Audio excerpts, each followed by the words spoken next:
കുളത്തൂപ്പുഴ വനമേഖലയിലാണ് രണ്ട് കാട്ടാനകളെ ചരിഞ്ഞ നിലയിൽ കണ്ടെത്തിയത്. വെള്ളി ശനി ദിവസങ്ങളിലായി പിടിയാനകളുടെ ജഡമാണ് ഉൾവനത്തിൽ കണ്ടെത്തിയത്. വനം വകുപ്പ് കുളത്തൂപ്പുഴ റേഞ്ചിൽ ഉൾപ്പെടുന്ന ശങ്കിലി സെക്ഷനിലെ നീലിക്കരിക്കം ശാസ്താനട ഭാഗങ്ങളിലായാണ് 25-നും 30-നും ഇടയിൽ പ്രായം വരുന്ന ആനകളുടെ ജഡം കണ്ടെത്തിയത്. ഒരാഴ്ചയിലധികം പഴക്കമുണ്ട്. വനപാലകരുടെയും വനംവകുപ്പ് വെറ്റിനറി സർജന്മാരുടെയും നേതൃത്വത്തിൽ മേൽനടപടികൾ പൂർത്തിയാക്കി ചരിഞ്ഞ ആനകളെ ദഹിപ്പിച്ചു. ചതുപ്പ് പ്രദേശങ്ങളായതിനാൽ മറവ് ചെയ്യാനോ മറ്റു ജീവികൾക്ക് ഭക്ഷിക്കുന്നതിനായി ഉപേക്ഷിക്കാനോ കഴിയില്ലെന്നും അതിനാലാണ് ദഹിപ്പിക്കുന്നതെന്നും വനം വകുപ്പ് അധികൃതർ പറയുന്നു.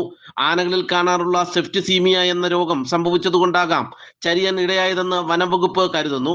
അതേസമയം തന്നെ കണ്ടെത്തിയ രണ്ട് ആനകളിലും വലിയ മുറിവുകൾ കണ്ടെത്തിയിട്ടുണ്ട്. ഇത് ആനകൾ തമ്മിലുള്ള സംഘർഷത്തിൽ ഉണ്ടായതാകാമെന്നും ഇതുമൂലം ആനകളുടെ ജീവൻ നഷ്ടമായതാകാമെന്നും വനം വകുപ്പ് സംശയിക്കുന്നുണ്ട്. പോസ്റ്റ്മോർട്ടം റിപ്പോർട്ട് ലഭിച്ചാൽ മാത്രമേ കൂടുതൽ കാര്യങ്ങൾ വ്യക്തമാകൂവെന്ന് തിരുവനന്തപുരം DFO അനിൽ ആന്റണി പറഞ്ഞു. എന്നാൽ തുടർച്ചയായി ആനകളെ ചരിഞ്ഞ നിലയിൽ കണ്ടെത്തിയത് ജലദൗർലഭ്യം മൂലമാണെന്ന് നാട്ടുകാർ പറയുന്നു.